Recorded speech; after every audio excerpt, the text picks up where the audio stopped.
बिस्मिल्लाहिर्रहमानिर्रहीम। अस्सलाम वालेकुम नाज़रीन, मैं हूं सैयद अनवारुल हसन और आप देख रहे हैं प्रोग्राम सच के साथ live PTV news Islamabad studio से। नाज़रीन, 3 साल के इंतजार के बाद पेशावर के शहरियों के लिए एक बहुत बड़ी खुशखबरी, BRT मंसूबे का इफ्तिताह हो गया। आज वज़ीर आज़म पाकिस्तान इमरान खान ने इसका इफ्तिताह किया। बहुत अहम प्रोजेक्ट है जो पेशावर के, मेरे समेत लोग जोग्राफिया से वाकिफ है। ये चमकनी से कारखानों मार्केट तक रोड जाएगी। BRT बस रैपिड ट्रांजिट मंसूबा, जिसके तहत 70 अरब रुपए इस पे लागत आई और 3.5 लाख शहरी इससे मुस्तफीद होंगे। जबकि 220 एयर कंडीशन जबरदस्त किस्म की बसें जो हैं इसकी सड़कों पे चलेंगी और शहरियों को एक जदीद सफरी सहूलत मिलेगी, जो कि पेशावर का एक बड़ा पुराना इशू है, दरीना इशू है। और जो ट्रैफिक का बहाव है इसमें भी बेहतरी लाएगी। ये मेन आर्टरी है पेशावर की, जिस पे BRT की बसें रवां दवा होंगी। इंशाल्लाह आज से ये शुरू हो गई हैं चलना। और जो किराया है वो भी एक आम आदमी की दस्तरस में रखा गया है। 10 रुपए एक स्टेशन से दूसरे स्टेशन का, और जो पूरे अगर उसमें सफर करेंगे तो 50 रुपए किराया इसका मुकर्रर किया गया है। ये आप उसके विजुअल्स भी देख सकते हैं। पेशावर में ये BRT जो है आज इसका इफ्तिताह हुआ। इस पे बहुत ज्यादा सियासी तौर पे नुक्ताचीनी भी हुई, क्योंकि इसमें 3 साल लगे, जो कि एक हकीकत है। 6 माह का वादा था, लेकिन जिसे वो कहते हैं देर आयद दुरुस्त आयद। वज़ीर आज़म इमरान खान ने इस मौके पर खिताब भी किया। ये कुछ हमने पॉइंट्स भी आपके सामने रखे हैं जो इसकी मेन हाईलाइट्स हैं, सेलिएंट फीचर्स हैं, जो मैंने आपके साथ शेयर की। जैसे मैंने बताया 70 अरब रुपए इसकी लागत आई है और 220 एयर कंडीशन बसें चलेंगी। 3.5 लाख शहरी इससे मुस्तफीद होंगे और इसके साथ साथ 10 रुपए से 50 रुपए का इसका किराया होगा। वज़ीर आज़म पाकिस्तान ने भी इस मौके पर खिताब किया और उन्होंने कहा कि ये जो मंसूबा है इससे पेशावर के शहरियों की जिंदगियों में मुस्बत तब्दीली आएगी। इसके साथ साथ उनका यह भी कहना था कि तरक्की का पहला जीना है और एक बेहतर सफरी सहूलत जो है उससे लोगों को आसानी भी मिलेगी और पेशावर के जो शरह तरक्की है, शरह नमू है, उसमें भी बेहतरी आएगी। इस पर हम गुफ्तगू करेंगे। हमें ज्वाइन किया एक्सक्लूसिवली गवर्नर खैबर पख्तूनख्वा शाह फरमान साहब ने। वो हमारे साथ इस वक्त टेलीफोन लाइन पर मौजूद है और आज वज़ीर आज़म के हमरा पेश थे, चाहे वो जिला खैबर में एहसास प्रोग्राम का इफ्तिताह हो या BRT का मंसूबा। अस्सलाम वालेकुम गवर्नर साहब, कैसे हैं आप? ठीक ठाक हैं? वालेकुम अस्सलाम, शुक्र अल्लाह का। बताइएगा शाह फरमान साहब, ये मंसूबा आज जो है इसका इफ्तिताह हो गया। एक दरीना मुतालबा भी था कह लीजिए, और आप लोगों का एक विजन भी था जो परवेज खटक साहब, आज प्राइम मिनिस्टर साहब ने उनकी तारीफ भी की कि उनका विजन ठीक था और उन्होंने कहा वो खुद इसके खिलाफ थे। मैं आपसे जानना चाहूंगा, आप फाउंडिंग मेंबर्स में से हैं पाकिस्तान तहरीक इंसाफ के और पेशावर से आपका ताल्लुक है, वहीं से इलेक्शन लड़कर जीतते भी रहे हैं। बताइएगा क्या इससे फायदा होगा, क्योंकि ये आपकी बेसिक फिलॉसफी के तो एक तरह से खिलाफ है। आप लोग तो कहते हैं कि पहले दीगर सहूलियत दी जाए, सेहत की हो, तालीम को, उसके बाद जो है वो सफरी सहूलतें भी हों। लेकिन आप समझते हैं कि ये ठीक हुआ और जो इसमें वक्त लगा वो अब जो लोग इससे मुस्तफीद होंगे तो वो इस चीज को भूल जाएंगे कि इसमें काफी तवील वक्त लगा। देखिए जी, सबसे पहले तो मैं आपको बताऊं कि पेशावर की कंडीशन, जी अगर आप सेंसस देख लें जो लेटेस्ट है और उसके बाद हल्का बंदी देखें तो कुछ चंद हजार वोट से एक छठा हल्का रह गया। ना तो पेशावर में 4 कौमी हल्के थे और 4 में से अब 5 है। अगर कोई 10-12 हजार वोटर और होते तो शायद ये 6 हल्के हो जाते। ठीक है, इसका मतलब ये है कि 50% पेशावर की आबादी बढ़ी है एक, और वो आबादी जो बढ़ी है उसके और भी वजूहात हैं। सूबे के अमन अमान और दहशतगर्दी के हवाले से भी अर्बनाइजेशन का एक ट्रेंड है। तो पेशावर के ऊपर तो एक बहुत बड़ा बोझ पड़ा लोग पॉपुलेशन का। तीसरी बात यह है कि हमारी एक ही आर्टरी है, एक ही रोड है जहां पर आके मोटरवे और GT रोड मिलके फिर ये रोड आगे जाते हैं और ये तुरखम तक ये रोड है। अच्छा, ये इसके अंदर रिंग रोड भी है, रिंग रोड का भी इस्तेमाल है, लेकिन ये अफगान ट्रांजिट की वजह से और पॉपुलेशन की वजह से कि पेशावर का, तो पेशावर की पोजीशन ऐसी बनी कि मास ट्रांजिट का मंसूबा इधर होना था, यानी ये इसकी जरूरत थी। अच्छा, अब इसके अंदर इसके बड़े खसूसियात हैं। एक तो ये है कि ये 3rd जनरेशन है, लेटेस्ट यानी रैपिड बस ट्रांसपोर्ट जो है ना, इसका एक ये मंसूबा है। इसके अंदर हाइब्रिड बसेस हैं, इसके अंदर डीजल और इलेक्ट्रिक वाले हैं, तो उसका खर्चा भी कम है। और ये इतनी ज्यादा पॉपुलेशन होने की वजह से ये था बड़ा जरूरी। इसके अलावा इसके अब मजीद जो है ना वो 7 फीडर रूट्स जो है ना, अच्छा। वो है कि उधर से डिफरेंट रूट्स ऐसे हैं, कोहाट रोड है, चारसद्दा रोड है, बहुत सारे रोड्स ऐसे हैं जो तकरीबन 7 है। उसके अंदर ये सारे जो है वो बस अब चलेंगी। लोग आएंगे और मेन सिटी की तरफ, तो लोग अपना ऐसे ओवरऑल इस तरह की कनेक्शन होगी। ओवरऑल ये 27 किलोमीटर लंबी, अब बाकियों को देखें वो कितने, ये 27 किलोमीटर तो सिर्फ ये आर्टरी है। और इसके जो उसके साथ मिला के जो फीडर रूट्स है उसको मिला के, तो ये मतलब वो 90 के करीब इस तरह जाके किलोमीटर का जो है ना नेटवर्क बनता है। और ये क्वालिटी ट्रांसपोर्ट हर तरफ से, सिर्फ ये नहीं कि एक रोड के ऊपर है, हर तरफ से क्वालिटी ट्रांसपोर्ट में लोग आके वो बस बिल्कुल अंदर जाएगी और उधर से लोग उतर के फिर अपनी मंजिल की तरफ जाएंगे। अच्छा गवर्नर साहब, ये बताइएगा क्या ये मुकम्मल हो गया है? क्योंकि आपकी सियासी अपोजिशन कह रहे हैं कि अभी ये मुकम्मल नहीं हुआ। नहीं, बिल्कुल नहीं, लेकिन जो सियासी अपोजिशन है उनको मैं ये बताना चाहता हूं कि ये सिंपल एक लाइन नहीं है। इसके अंदर बाइसाइकिल का एक अपना रूट है, इसके अंदर डिफरेंट प्लाजेज हैं, जिसके अंदर पार्किंग प्लेसेस हैं। और ये जो 7 ये कोई 40 दिन के अंदर जो मैक्सिमम ये जो 7 रूट्स हैं, फीडर रूट्स हैं, डिफरेंट एरिया से आते हैं, चारसद्दा से, मुख्तलिफ एरिया से, कोहाट रोड से, हैदराबाद के अंदर, तो ये 7 जो फीडर रूट्स हैं उसके ऊपर भी ये क्वालिटी ट्रांसपोर्ट चलेगी, public transport, quality public transport चलेगी, एयर कंडीशन बसेस चलेगी। और ये आके मेन आर्टरी में जो है वो लोगों को पहुंचाएंगे और फिर उधर से वो जिस तरफ जाना चाहें वो जाएंगे। तो सिर्फ ये एक लाइन नहीं है। तो ये तो सही है कि अभी ये मुकम्मल नहीं हुई, इसके अंदर इतनी जबरदस्त प्लानिंग हुई है कि ये एक पूरा शहर आपको एक state of the art transport system लगेगा। अच्छा, अब ये मुझे बताइएगा, आपने कहा अभी मुकम्मल नहीं, लेकिन ये state of the art transport system है और वो पूरा आके बनेगा। लेकिन इससे कबल हमने देखा इस्लामाबाद पिंडी की मेट्रो है, लाहौर की मेट्रो है, मुल्तान की मेट्रो है। आज प्राइम मिनिस्टर साहब क्रेडिट दे रहे थे परवेज खटक साहब को कि उनका विजन ठीक था। तो कुछ सियासी, अगर आपसे मैं जानना चाहूँ, आप चूंकि एक पॉलिटिकल वर्कर भी रह चुके हैं, तो देखा जाए तो फिर वो मियां साहिबान का भी विजन ठीक था, उन्होंने भी मोटरवेज बनाई और मेट्रोज बनाई। देखिए पहले तो देखिए ना, पहले तो आपने ये देखना है कि किस शहर की क्या जरूरत है, वो कहाँ पर लोकेटेड है, वहां पर कौन से रास्ते निकलते हैं। आपको मास ट्रांजिट फंड या ये जो BRT का है वो आपने जस्टिफाई करना है। या तो आप वैसे से बना दें, जरूरत है नहीं आप बना दें, वो अलग बात है।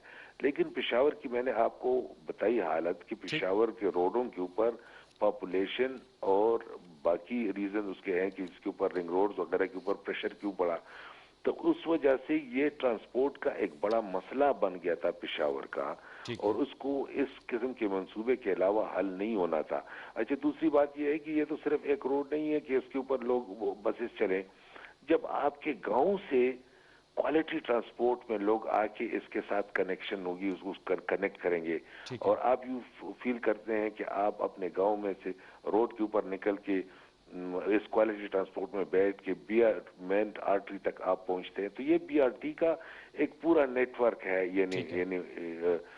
इस पे जो लागत आई है गवर्नर साहब 70 अरब रुपए के करीब आए हैं, तो ये अब इसको, क्योंकि शुरू में तो जरा आपको डेफिसिट फाइनेंसिंग करनी होगी ना इसमें, तो ये कैसे इसको पूरा किया जाएगा? नहीं, इसके अंदर जो हाइब्रिड बसेस हैं और जो उसके एक्सपेंसेस है, जो सारा कुछ है, उसके लिए जो किराया लगाया गया इसके अंदर इंशाल्लाह जब जो हम एक्सपेक्ट करते हैं इसके अंदर पैसेंजर्स, अगर पैसेंजर इधर 3.5 लाख तक पहुंचते हैं तो कोई सब्सिडी देने की जरूरत नहीं है। ये घाटे का सौदा नहीं है और हमने बड़ा रेशनली इसको किया है और किराया भी बड़ा कम है। इसके अलावा खवातीन शायद स्टूडेंट्स के लिए इसके अंदर डिस्काउंट्स हैं।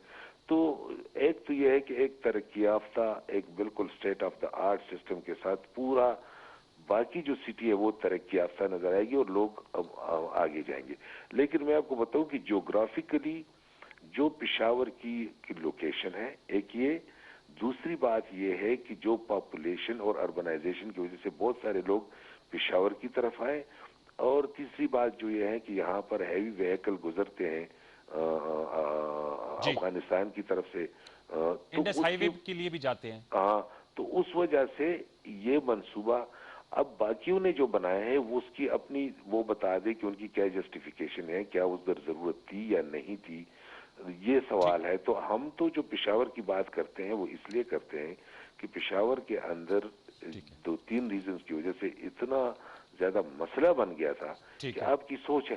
तो ये और ये एक रोड नहीं है सिर्फ लोगों को इम्प्रेस करने के लिए, एक चीज नहीं है, ठीक है। लोगों को फैसिलिटेट करने के लिए। अब लोग जब मेरे ख्याल में कोई बहुत ज्यादा जब एग्जैक्ट मैं आपको कैलकुलेशन फिर बता सकूंगा इस वक्त नहीं, लेकिन मेरे ख्याल में 90 तक किलोमीटर तक जो है ना अराउंड पेशावर जो है वो लोग आएंगे, और वो अपने आप को इसी तरह फील करेंगे कि जैसे वो एक state of the art transport में यह सफर कर अच्छी रहे हैं। बात है। और हाँ, ये आपने पेशावर के लिए तो इब्तिदा की, जाहिर बात है दारुल खिलाफा खैबर पख्तूनख्वा का दीगर शहरों के लिए भी कोई इस तरह के मंसूबे आपके जहन में है तरक्की की हवाले से? क्योंकि आपको अल्हम्दुलिल्लाह 7 साल हो गए हैं अब इक़्तिदार में आए हुए, तो आप लोग मिसाल बने। क्योंकि जब हम पीपल्स पार्टी वालों से कराची का गिला करते हैं, शिकवे करते हैं, तो वो हमें कहते हैं जी बीआरटी में भी जो है वो इतनी देर से बनी थी। अब वो आप लोगों ने उनका वो पॉइंट तो खत्म कर दिया है, लेकिन उसकी शफाफियत पे भी कुछ सवालात उठाते हैं देखिए तो लोग। देखिए मैं ये समझता हूँ कि अगर कहीं भी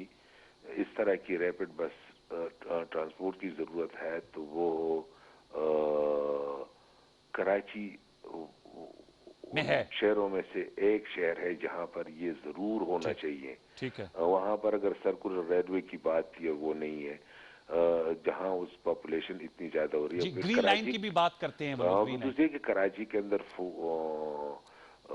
जो सीपोर्ट है उसकी वजह से जो जी, ट्रैफिक का है और जो बड़ी बड़ी गाड़ियां गुजरती है, तो रोड्स के ऊपर ये सारा बोझ कम करने के लिए, और ये जो जो कंजस्टिस बनता जा रहा है कराची, तो जी। कराची के लिए तो सबसे गवर्नर पहले साहब, तो कोई अस्पताल भी स्टेट ऑफ द आर्ट बनाएंगे? लेडी रीडिंग हॉस्पिटल है, खैबर टीचिंग हॉस्पिटल है, हम जमाना तलबिल से वही देख रहे हैं।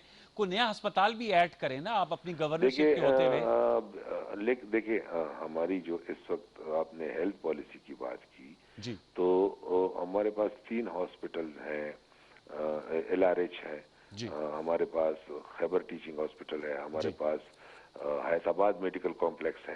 लेकिन पॉलिसी ये है कि जो डिस्ट्रिक्ट हेडक्वार्टर हॉस्पिटल्स हैं ठीक है। उनको इतना इक्विप किया जाए, और उसके ओके, ऊपर जो हम जा रहे हैं और उनको उनके अंदर हमने हजारों डॉक्टर्स अपॉइंट किए हैं, पेरिफेरी में डॉक्टर्स के लिए तनख्वाहें इतनी बढ़ाई हैं, वहां पर हमने जो है वो इक्विपमेंट्स ऐसे रखे हैं कि बजाय इसके कि सारे लोग और मरीजों को पेशावर की तरफ लाए, तो पॉलिसी ये है कि ठीक, अपने डिस्ट्रिक्ट में उनको जो फैसिलिटी मिलेगी तो उनको पेशावर की तरफ नहीं आना पड़ेगा, और यहाँ पर वो प्रेशर नहीं पड़ेगा। अगर आप सारा कुछ पेशावर के अंदर कर दें और इतने दूर दूर से लोग मरीजों को इधर लाएंगे तो ठीक, मरीज को भी तकलीफ होती है। तो हेल्थ पॉलिसी का पहला पॉइंट ये है कि हम वेल इक्विप करें डीएचक्यूज को, और जिस तरह हम हेल्थ के अंदर ये एमटीआई सिस्टम लेके आए हैं और जिस तरह वो खुद हॉस्पिटल चलते हैं, ठीक है। तो इसके साथ जो है वो मेन पॉलिसी ये है कि मरीज अगर अपने डिस्ट्रिक्ट तक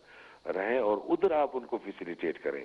ठीक है। आप बड़ा हॉस्पिटल बनाएं, लेकिन अगर बनू से और मेंगोरा से मरीज इधर आएंगे तो तकलीफ तो होती है। तो हेल्थ पॉलिसी के अंदर हम ये ला रहे हैं कि डिस्ट्रिक्ट हेडक्वार्टर ऑफ हॉस्पिटल्स को हम इतना इक्विप कर दें, और वो कर रहे हैं और उसके अंदर काफी काम हो चुका है, ताकि मरीजों को तकलीफ ना हो और वो अपने ही डिस्ट्रिक्ट में ठीक है उनको गवर्नर साहब, फैसिलिटेट किया। लास्ट में ये अच्छी सर्विस आपने कहा स्टेट ऑफ द आर्ट है, लेकिन इसके मयार को बरकरार भी रखना है। हमारे लोगों में ये आगाही भी पैदा करनी है कि उन्होंने इसको सिक्योर भी रखना है। मैं देख रहा था बड़े जबरदस्त किस्म के कार्ड्स आप लोगों ने बनाए, स्टेशन अच्छे हैं। उन सर्विसेज को आउटसोर्स किया गया, इसको कौन मेंटेन करेगा इसको कि इसी हालत इसका में जैसे आज है? देखो इसका जिस तरह ये है, ये इसका एक कम्प्रहेंसिव प्लान है। अच्छा, उसमें सारी चीजों को नजर रखा गया है, और ये इसीलिए ये मैं कहता हूँ ये सारे पेशावर और उसकी पेरिफेरी को जो कनेक्ट करता है, तो जाहिर है इस सिस्टम को आपने मेंटेन करना यस, है। मेंटेनेंस सबसे अहम चीज है, और आप इस किस्म के मंसूबों में उसको इग्नोर नहीं कर सकते। लेकिन जो आपने सवाल किया था, तो अगर केपी के बाकी शहरों में जरूरत है तो वो हम देखेंगे, लेकिन मैंने तो इसलिए आपको बात बताई कि पेशावर के अंदर ये कंपल्शन बन गई थी।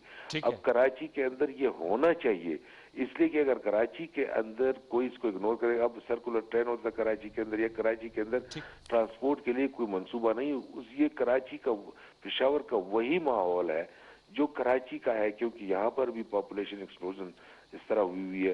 तो मेरा नहीं ख्याल कि इस वक्त केपी का कोई और सिटी ऐसी है कि जिसके अंदर इस किस्म की सिचुएशन है।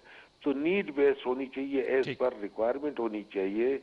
पब्लिक का पैसा है, लेकिन पेशावर की तरह कराची, तो मैं कन्विंस हूँ केपी के अंदर कोई दूसरी सिटी इस वक्त मुझे नजर नहीं आ रही। बहुत बहुत शुक्रिया गवर्नर खैबर पख्तूनख्वा शाह फरमान साहब, हमसे गुफ्तगू करने का आपका बहुत शुक्रिया। व्यूअर्स से छोटा सा वक्फा लेंगे, वक्फे के बताएंगे तो इस गुफ्तगू को आगे बढ़ाएंगे। हमारे साथ रहिए।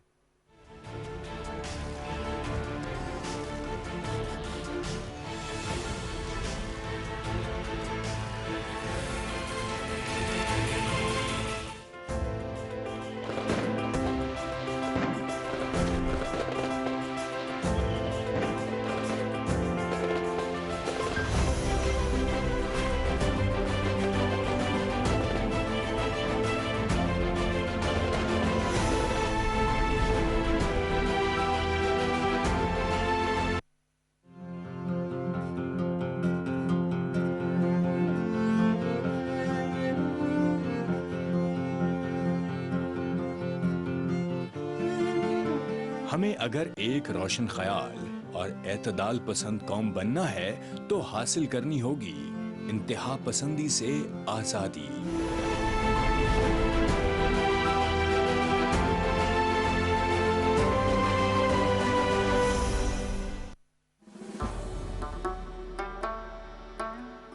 कितना कंट्रीब्यूशन रहा है हमारी ख़वातीन का। हकीकत ये है कि आपने बहुत ज़्यादा तरक्की की है। मेरी माएँ बहनें बेटियाँ हैं, आप किसी से अपने आप को कम ना समझें। पाकिस्तान है तो हम हैं, सलाम पाकिस्तान। पॉजिटिविटी क्रिएट करनी है और अपने मुल्क को आगे लेके चलना है। अपने मुल्क की कदर करें और अपने मुल्क से मोहब्बत करें। पाकिस्तान की स्ट्रगल में ख़वातीन आगे आगे रहीं, आज भी आपका बहुत अहम किरदार बनता है।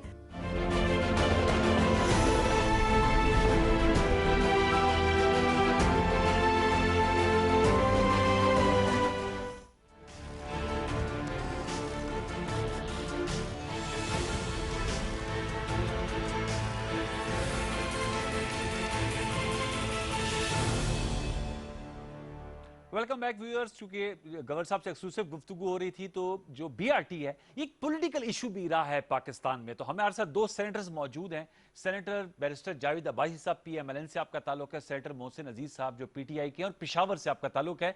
दोनों मौजूद सेनेटर्स को मैं वेलकम करता हूँ। बैरिस्टर जावेद अब्बासी साहब, बताइएगा, अब तो आप लोगों के पास जो सियासी हथियार था कि जब आपसे पूछा जाता था कि कारकर्दगी या आपसे कोई गवर्नेंस से मुतल्लिक सवाल होता था साबका आपके अदवार का, तो आप कहते थे देखिए जी हमने तो मेट्रोस खड़ी की, हमने मोटर्स बनाई, इनसे तो बीआरटी नहीं बनती।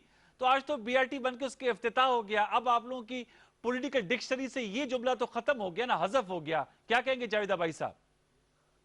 बहुत शुक्रिया नवाज साहब, आपकी जो मुस्कुराहट है इस वक्त चेहरे पे है, वो मेरे जवाब का जो है ना, वो मेरे आपके सवाल का खुद भी जवाब नहीं। मैं बहुत खुश हूँ, पेशावर से मेरा बड़ा गहरा ताल्लुक है, मैं पेशावर की सबकी सहूलत में खुश हूँ। इसमें कोई शक नहीं, हमारा भी शहर से बड़ा गहरा ताल्लुक है और हम खुश हैं। लेकिन हम सिर्फ ये उस वक्त कह रहे थे कि जो टाइम इनिशियल दिया गया था, वो कहा गया था कि हम 8 महीने में इसको मुकम्मल कर देंगे जी, और इसमें इतनी लागत आएगी।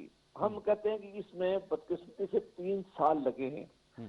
3 साल के अंदर पेशावर के लोगों के लिए बड़ी ही मुश्किलात हुई है। स्पेशली वहाँ का बिजनेसमैन जो कम्युनिटी थी, उनको बहुत बड़ी तकलीफ हुई है। बहुत सारे बिजनेसमैन वहाँ से चले गए, इसलिए उन्होंने कहा कि हमारे लिए काम करना मुश्किल हो गया है। और आप जानते हैं कि पेशावर एक छोटा शहर है, आप सारे उससे वाकिफ हैं। वो इस तरह का प्रोजेक्ट अगर जल्दी हो जाता, जिस तरह इन्होंने तस्वीर किया था, जल्दी से मुकम्मल कर देते और अच्छा प्रोजेक्ट कर लेते तो फिर भी ठीक था। मैं समझता हूँ कि इसकी फिजिबिलिटी बनाते वक्त भी अगर ये शहर में मौसम साहब जैसे और लोग इनकी अगर इनसे उस वक्त फीडबैक दी जाती, पूछा जाता, तो ये जो मेन शहर के सारा बिजनेस एक जगह पर था, वहां से इन्होंने बनाने की कोशिश किया तो बहुत बड़ा बिजनेस को इन्होंने पेशावर को नुकसान दिया, ना सिर्फ बिजनेस को नुकसान दिया बल्कि पेशावर के शहरियों को। मैं कई दफा पेशावर खुद जाने के लिए तैयार हुआ तो मुझे किसी दोस्त ने कहा कि यार इधर ना आना, इंडिया जीप पड़ रही है और हमारा सारा पेशावर शहर जो है वो उखड़ा हुआ है, कोई ट्रैफिक का निजाम नहीं रहा। इसलिए हम ज्यादा उनको कहते थे कि ये बहुत बड़े थे। आप इस्लामाबाद सिटी की जब मेट्रो बन रही थी, आप जानते हैं बड़ा क्रिटिसिज्म शुरू में आया, जब ब्लू एरिया में हम पहुंचे तो लोगों ने बड़ा क्रिटिसिज्म किया, लेकिन चूंकि वो टाइम पे मुकम्मल हो गया, जमी मुकम्मल हो गया, तो रिलीफ बहुत आया, तो लोग इस बात को भूल गए थे। तो हम जो सबसे ज्यादा ये कह रहे थे कि एक तो हम कहते थे फिजिबिलिटी ठीक नहीं बनाई गई, अगर ठीक बनाती तो आपने इस शहर को इतना बड़ा सफर नहीं करना था, शहर के लोग इतना बड़ा सफर ना करते, और अगर टाइम पर मुकम्मल आ जाती तब पेशावर और खैबर पख्तूनख्वा के लोगों को इतना बड़ा नुकसान ना होता। और दूसरा हमारा इशू था कि आपने जो ओरिजिनल पैसे थे जो आपने रखे थे उससे कहीं ज्यादा आपने इस पर पैसा खर्च किया है। जाहिर है जो PC1 अगर बनता है 3 साल पहले तो उसके लिए जो कास्ट होती है अगर टाइम पर मुकम्मल नहीं होता तो उसमें कई गुना ज्यादा कीमत लग जाती है। ये 2 एरिए थे जिन्हें हम बार बार कह रहे थे, लेकिन अगर शहर के लिए कोई अच्छा काम हो तो कौन खुश नहीं होगा। चलिए अच्छी बात है। क्योंकि खान साहब जब हम मेट्रो बना रहे थे, जब ऑरेंज ट्रेन बना रहे थे, जब और बातें कर रहे थे तो वो सख्त क्रिटिसाइज करते थे कि ये प्रोजेक्ट क्यों कर रहे हैं। हाँ, ये बात सही है। ये पैसा एजुकेशन और हेल्थ पे लगाना चाहिए। आज उन्होंने माना ना जावेद अबाई साहब, आज उन्होंने माना कि उनका जो इस हवाले से ख्याल था वो गलत साबित हुआ और परवेज खटक साहब का जो विजन था कि बननी चाहिए वो ठीक साबित हुआ। तो एक तरह से उन्होंने तो माना है प्राइम मिनिस्टर साहब ने ना। नहीं, मैं समझता हूँ कि परवेज खटक के बारे में मैं कह सकता हूँ कि परवेज खटक बड़ा विजनरी आदमी है। मैं इस बात पे मुझे कोई वो नहीं है, और उसने अपने सूबे में बड़ी उस वक्त खिदमत किया और उसने बड़ा सख्त इनिशिएटिव किया, मुश्किल इनिशिएटिव था, कोई आदमी शायद उस वक्त ना लेता। इसने बड़ी जरूरत की, इसने सबको मुखालफत की, इसने की। अल्लाह करे कि पेशावर के शहरी के लिए बहुत अच्छा तोहफा साबित। मैं जरा पेशावर के शहरी भी है ना मोहसिन साहब, आप मेरे साथ रहेगा। मोहसिन अजीज साहब बताइएगा, क्या बिजनेस को बहुत नुकसान हुआ? जैसे जावेद अबाई साहब कह रहे हैं आपका बिजनेस क्लास से ही ताल्लुक है, पेशावर के आप रेजिडेंट है, इसके ज्यादा डिविडेंड होंगे और जो देरी हुई है वो मैं एग्री करता हूँ जावेद अबाई साहब से, उससे इसकी इन्फ्लेशनरी कॉस्ट भी बड़ी होगी और लोगों को दिक्कत भी हुई होगी और आपको भी पॉलिटिकल हिट पड़ी थी। क्या कहेंगे मोहसिन साहब? देखिए, ये पेशावर के शहर के लिए इमरान खान साहब का और हमारे जो साबका चीफ मिनिस्टर हैं परवेज खटक साहब का और आज के जो चीफ मिनिस्टर हैं महमूद खान साहब का, उनकी तरफ से ये बड़ा एक कीमती तोहफा उन्होंने पेशावर के शहरियों को दिया है। इसके लिए एक तो हम हुकूमत का शुक्रिया अदा करते हैं पेशावर शहरी होने के नाते, और उसके अलावा एक पाकिस्तानी होने के नाते और खैबर पख्तूनख्वा के बासी होने के नाते। इसमें कोई शक नहीं है कि कंस्ट्रक्शन के दौरान बिजनेस कम्युनिटी को तकालीफ उठानी पड़ी। ये तो आप समझते हैं कि जब एक घर की भी कोई जो है रेनोवेशन की जाती है, रंग रोगन किया जाता है, उसमें कोई तब्दीली की जाती है, घर के अंदर बासियों को बहुत तकलीफ होती है। आपको मालूम है कि ये कंस्ट्रक्शन उस वक्त हो रही थी जबकि इलेक्शन भी सर पे थे और ये बताया गया था और ये विशेष टारगेट जी कि ये आपसे मुकम्मल होगी, लेकिन इलेक्शन ये था, लेकिन लोगों ने इसकी पजीराई, लोगों ने समझा कि हमारे फ्यूचर के लिए, हमारे बच्चों के लिए आपकी थोड़ी वो नॉइस ने इसीलिए जी तो तरीके से कि पूरे शहर के जो लोग हैं, इसके इर्द के जो बासी हैं, सब ने नेशनल असेंबली में भी और प्रोविंशियल असेंबली में भी खैबर पख्तूनख्वा से बाकी इलाकों से भी तहरीक इंसाफ को वोट दिए।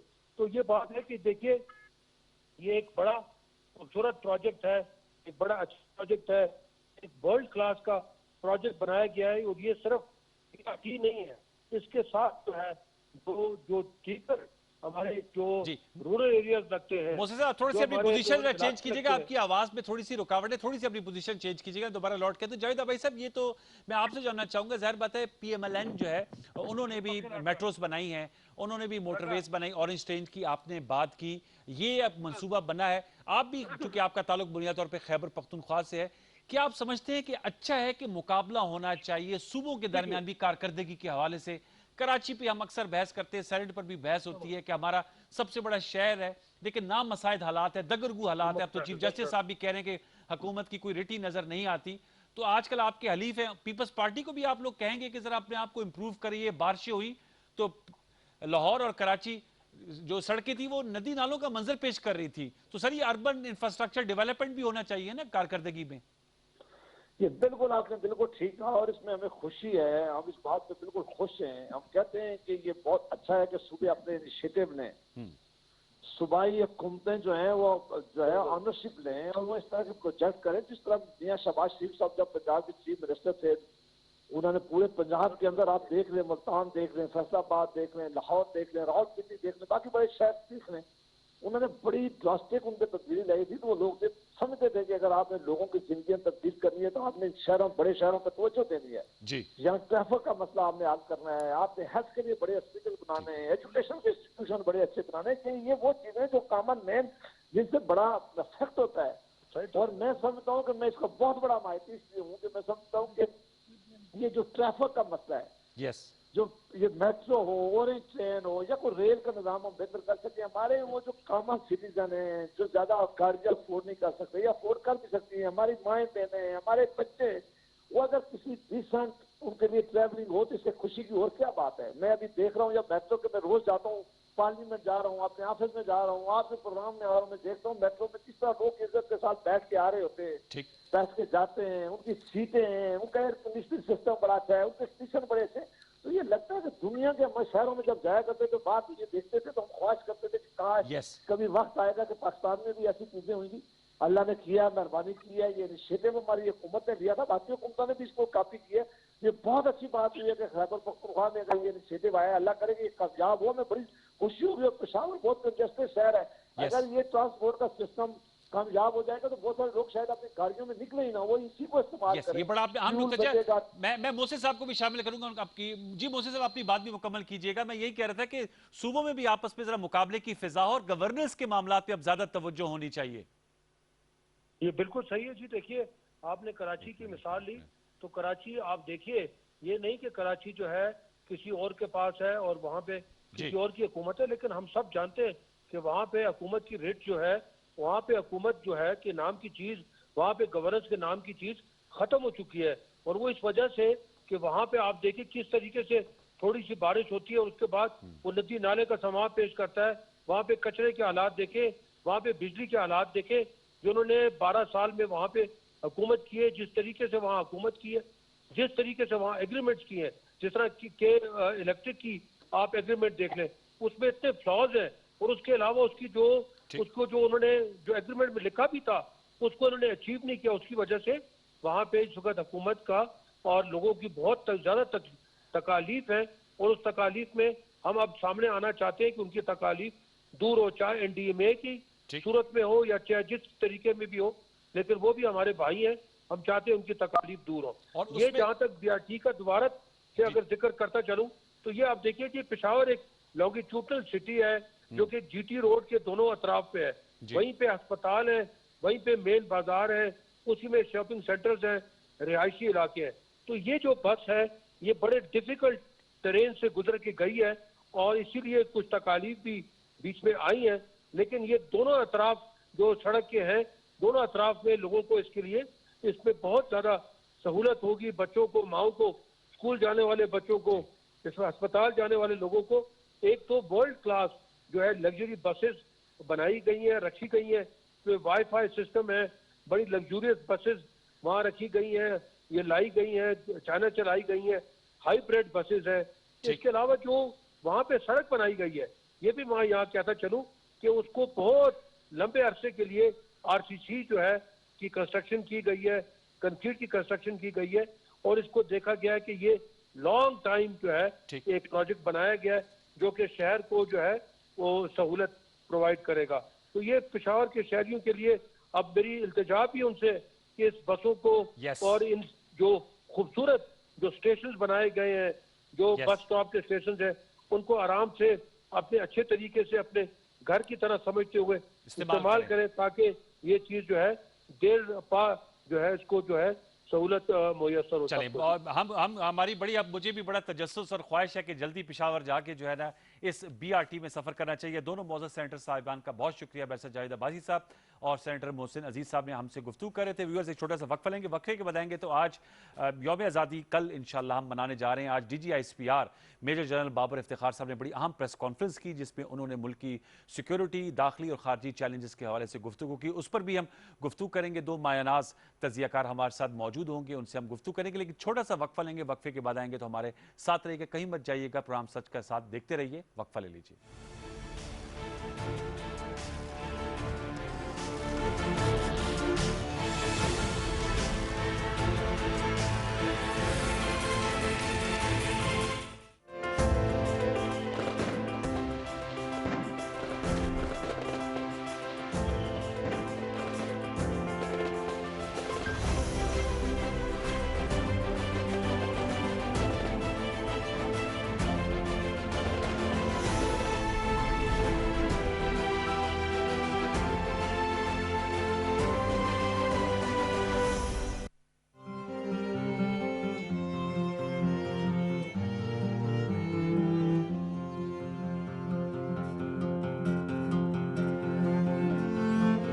कौमी मफाद में अमनो भाईचारे के मजबूत तर्ज अमल को अपनाना है तो लेनी होगी लसानियों इलाकाई तासुब से आजादी।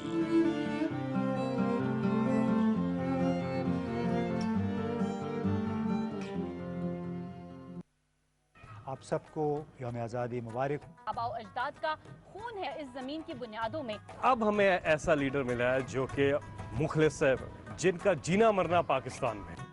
यूथ को आगे हमें लेके जाना है। जब पाकिस्तान की बात आती है तो हम सब एक होते हैं। बिलाशुबा पाकिस्तान हम सबकी पहचान है और हर शख्स ही जो है अपने आप में पाकिस्तान की पहचान है। पाकिस्तान बनाने का जो मकसद था वो यही इन्हीं उसूलों पर था। इस मुल्क में टैलेंट बहुत है। पाकिस्तान को रिप्रेजेंट कर रहे होते हैं। You feel proud. सोनी धरती अल्लाह रखे कदम कदम आबाद।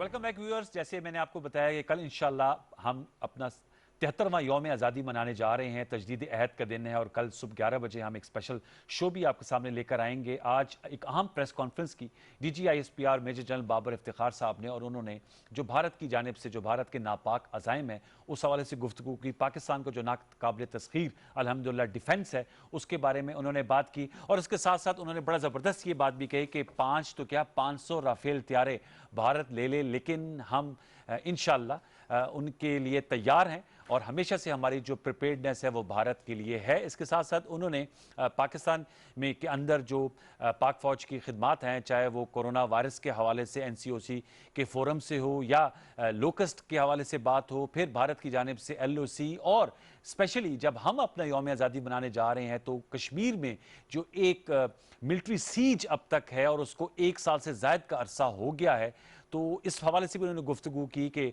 जो आज़ादी है इसकी कदर करनी चाहिए और जिनके पास नहीं है उनके हालात को देखकर इसके लिए हमेशा हरदम तैयार होना चाहिए कि इस आज़ादी को हमने इंश्योर रखना है। इंशाल्लाह ऐसा ही होगा। अफगानिस्तान और पाकिस्तान के दरमियान ताल्लुकात, फिर अफगान अमन और इसके साथ साथ पाकिस्तान सऊदी अरब ताल्लुकात, बहुत से मामला ज़ेर बहस है। तो इस हवाले से ज़रा हम आज 13 अगस्त को बैठ के पाकिस्तान के दाखिली खारजी महाज पर जो चैलेंजेस हैं, जो जियो पोलिटिकल बदलती हुई सूरत है, उस पर गुफ्तगू करेंगे। दो मायानाज तजियाकार हमारे साथ इस वक्त शरीक गुफ्तगू है, उनका तारुफ मैं आपसे करा देता हूं। हमें ज्वाइन कर रहे हैं स्काइप पर air vice marshal retired Shahzad Chaudhry साहब। आपका बहुत शुक्रिया, thank you so very much for joining us for our show सच के साथ। और उनके हमरा हैं अहमद कुरैशी साहब, वो भी स्काइप पर हैं, a very noted political and defence analyst. आपका भी बहुत शुक्रिया। दोनों मौसम मेहमानों को फॉर्मल वेलकम करेंगे।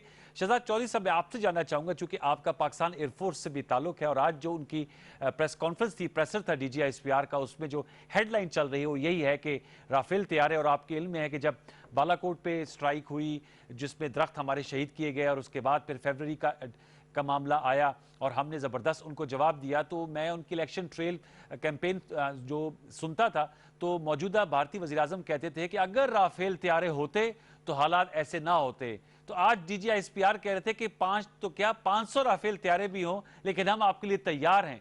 तो आप इस हवाले से ज़रा एलोब्रेट कीजिएगा कि हमारा जो एयरफोर्स का निज़ाम है, जो हमारा डिफेंस है, वो आप भी समझते हैं कि बिल्कुल ज़बरदस्त है, स्टेट ऑफ द आर्ट है? क्या कहेंगे शहजाद चौधरी साहब? अनवार साहब, आपकी इजाज़त से एक तो अपने हमवतनों को 73वीं जो हमारी यौम आज़ादी है उसकी मुबारक देना चाहूँगा।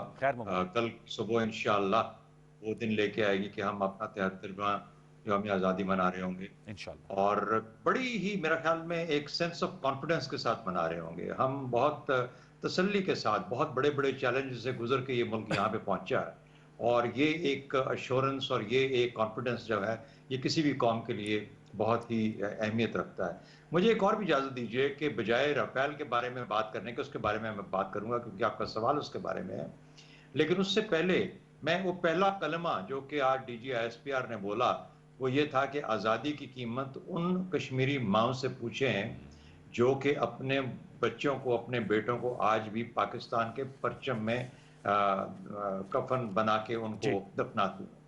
तो ये बात कहते हुए DGISPR की आवाज़ भरा गई थी।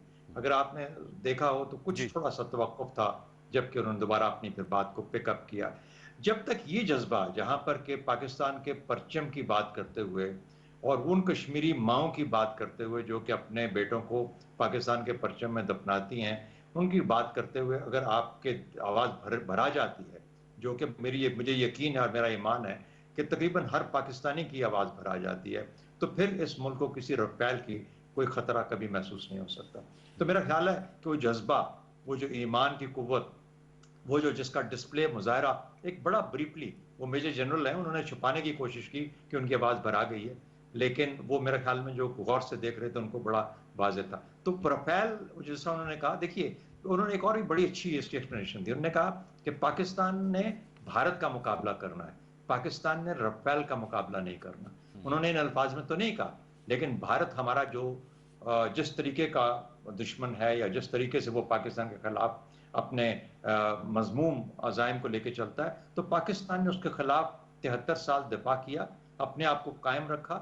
और हमने राफेल तो बहुत छोटी सी चीज़ है, हमने तो भारत का जो कि हमसे 7 गुना 6 गुना बड़ा और आज 10 गुना बड़ी मईशत वगैरह वगैरह सब मिला के उसका मुकाबला बहुत खूब किया, और इन चैलेंजेस के बावजूद जो कि हमारे इर्द गिर्द हैं और आज भी मुंडला रहे हैं। तो मेरा ख्याल है कि वो कौमें जो इतनी बड़े दुश्मन का इतनी कामयाबी से मुकाबला करती हैं, वहाँ पे राफेल कोई माने नहीं रखता। राफेल के लिए पाकिस्तान एयरफोर्स के पास तमाम जवाब हैं, मौजूद थे, हमेशा थे, और मेरी नज़र में राफेल कोई ऐसी कैपेबिलिटी हमारे खत्ते में नहीं ला रहा जो कि ऑलरेडी यहाँ मौजूद नहीं थी। तो जहाँ तक ये बात है कि राफेल पता नहीं क्या बन के आया है, उसके अंदर क्या चीज़ आई है, कुछ भी नहीं है। Everything was already here. Indian air force अपने दामन में देखे, उनके पास सब कुछ मौजूद था, लेकिन उसके बावजूद वो सबको इस्तेमाल नहीं कर सके, वो उनको सामने इन एक्शन पर अप्लाई नहीं कर सके, एम्प्लॉय नहीं कर सके। तो मेरा ख्याल है जब मैं ये चीज़ें देखता हूँ तो मुझे राफेल के अंदर भी कोई खास उम्मीद नजर नहीं आती, गो के उनके इंडियन एयर चीफ को इसकी बहुत उम्मीद है कि काश कभी ऐसा होता तो हम पता नहीं क्या कर जाते। आपने बिल्कुल सही कहा कि it's not the gun, it's the man behind the gun. Ahmad, आप क्या कहेंगे?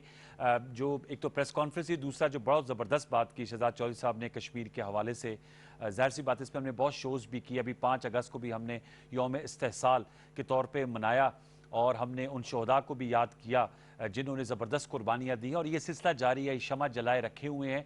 क्या कहेंगे, पाकिस्तान ने पॉलिटिकल मैप भी अपना सामने लेकर आए हैं, उस हवाले से ये सिंबलिज्म है, इसको आप कितनी बड़ी सब्सटेंटिव मूव करार देते हैं कि हमारा पॉलिटिकल मैप का सामने आना, जिसमें हमने कश्मीर का, क्योंकि ज़ाहिर बात है मुतनाज़ा इलाका है, उसको शो किया है, हमने जो हमारे साबिक फाटा के एरियाज़ थे वो पाकिस्तान के, वैसे तो हमेशा से पाकिस्तान की हदूद में थे, लेकिन मैप में लेकर आएंगे। कितनी ये सिग्निफिकेंट मूव है अहमद कुरैशी साहब? बिल्कुल, बहुत शुक्रिया अनवार। जो शहजाद चौधरी साहब ने भी बात की है 14 अगस्त के हवाले से, वो इतनी जिस खूबसूरती से शहजाद चौधरी साहब ने भी उसकी बयान किया है, मेरे ख्याल में उसके आगे मैं ज़्यादा उस पर बोल नहीं सकता, लेकिन मैं सिर्फ इतना इजाफा करूँगा अनवार के, बिल्कुल ये यौम आज़ादी जो हम सेलिब्रेट अभी कर रहे हैं, हमें मेरे ख्याल में हम एक तो बहुत ज़बरदस्त मुल्क है ये, और हमें खुद ये अपना बयानिया जो है वो इसको बहुत आगे लाना चाहिए कि ये मुल्क बड़ा यूनिक मुल्क है इस खित्ते के अंदर। इसमें जो डाइवर्सिटी है, जो मुख्तलिफ सकाफतें इस मुल्क में आके जमा हुई हैं, इकट्ठी हुई हैं, ईरान से भी, सेंट्रल एशिया से भी, अरब से भी, तुर्क से भी, और सब कॉन्टिनेंट की जो बाकी जो कल्चर्स हैं, तो ये बड़ी ज़बरदस्त रेस है, बड़ी ज़बरदस्त कौम है। मैं तो बहुत बड़ा, मेरा एक अकीदा है पाकिस्तानी कौमियत के ऊपर, पाकिस्तानी नेशनलिज्म के ऊपर, और मैं समझता हूँ कि पाक नेशनलिज्म, पाक कौमियत जो है, इस पे जो है हमें बहुत ज़्यादा इस पे बात भी करनी चाहिए, इसको स्टैब्लिश भी करना चाहिए, क्योंकि ये हकीकत है इस मुल्क के तशख़्ख़ुस और इस मुल्क की आइडेंटिटी। आपने वो मैप की बात की है, मैप बहुत से लोग समझते हैं कि छोटा सा मामला है, और यकीनन एक कागज़ है और एक ड्राइंग है, इसकी शायद कोई इतनी अहमियत नहीं है, शायद इसका कोई असर ना हो। लेकिन मैं आपको असर की एक बात छोटी सी बता दूं कि जब से ये इंटरनेट आया है और ये सर्च इंजन्स आए हैं, तो जब पाकिस्तान और कश्मीर का, जब भी दुनिया के किसी भी जगह से कोई डिप्लोमेट, कोई रिसर्चर, कोई सहाफ़ी मैप निकालता था कश्मीर का, तो वो हमेशा वो मैप सामने आते थे जो भारत के मैप है। ठीक है, इससे कोई फर्क नहीं पड़ता, मैप है, लेकिन आप सोचें कितने हजारों वो लोग होंगे, कितने लाखों वो लोग होंगे जो पिछले 10-15 सालों से सिर्फ इंडियन वर्जन वाले मैप देख रहे हैं।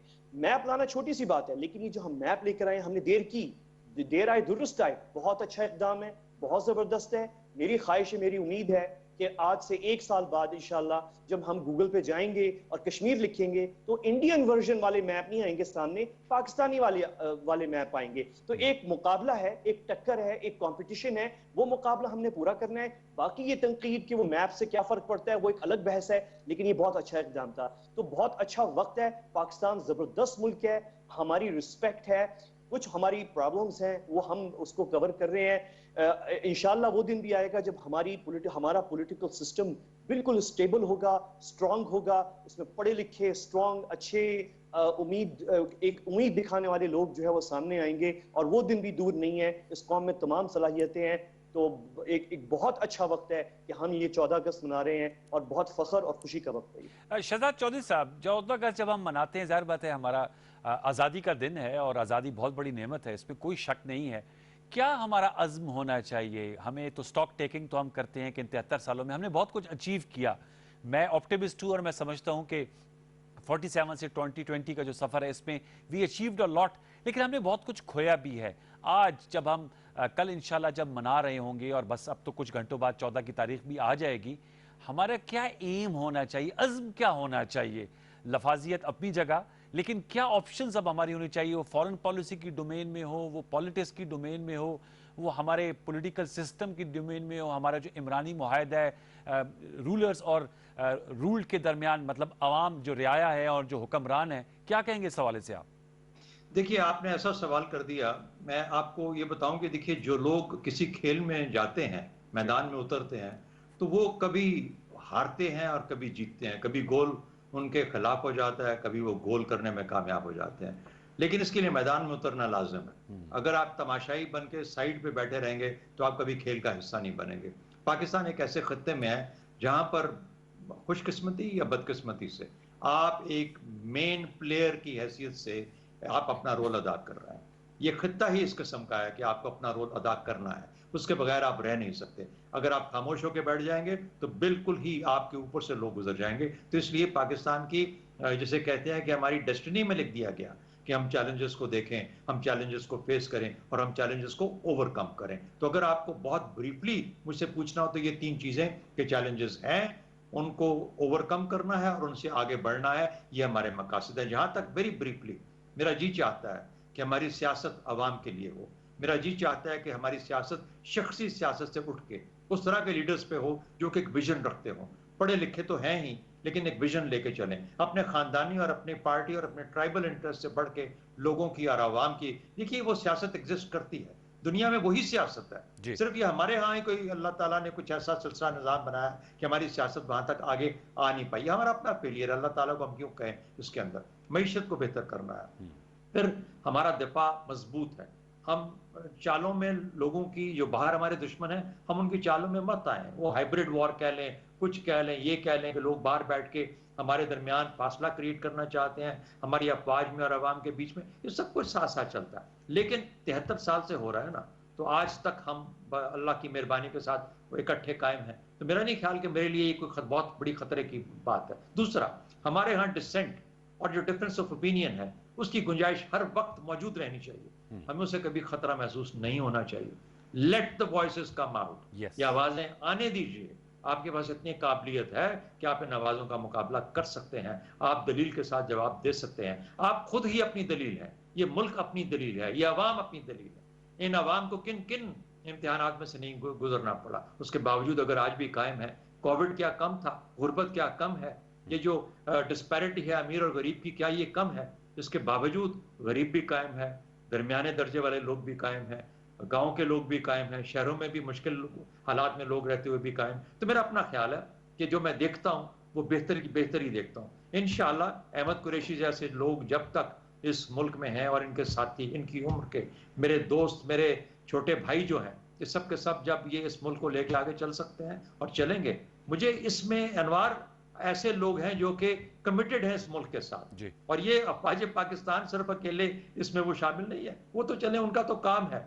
मुझे उन लोगों पे उम्मीद है जो कि बाहर अफवाज से बाहर बैठ के इस वक्त पाकिस्तान के बारे में सोचते और कहते हैं। तो मेरा ख्याल है कि दिन अच्छे आने वाले हैं, ये दिन अच्छे ही रहेंगे इंशाल्लाह। चैलेंजेस हैं, लेकिन चैलेंजेस को मुकाबला करने की, जिसे कहते हैं कि आपके अंदर कैपेसिटी और एबिलिटी भी मौजूद है, और यही हमारी स्ट्रेंथ। ये बड़ा आपने अच्छा फेयरली पुट अप। अहमद, आपसे मैं जानना चाहूंगा, फॉरेन पॉलिसी ऑप्शंस में मैं जब भी हम इस पे नशिश करते हैं, प्रोग्राम करते हैं, वो कहते हैं पाकिस्तान जो है, कश्मीरी पे अगर हम बात कर लें कि कश्मीर पे हम उनके सफ़ीर भी हैं, उनके वकील भी हैं, उनका मुकदमा भी पेश कर रहे हैं, लेकिन हमें इतने फ्रेंड्स अपने नज़र नहीं आते, चाहे वो इस्लामिक वर्ल्ड है, चाहे वो इंटरनेशनल कम्युनिटी है, इंटरनेशनल मीडिया है, क्योंकि इतनी ज़्यादा ह्यूमन राइट्स वायलेशन हो रही हैं कि वो इससे अपनी आंखें चुरा ही नहीं सकते।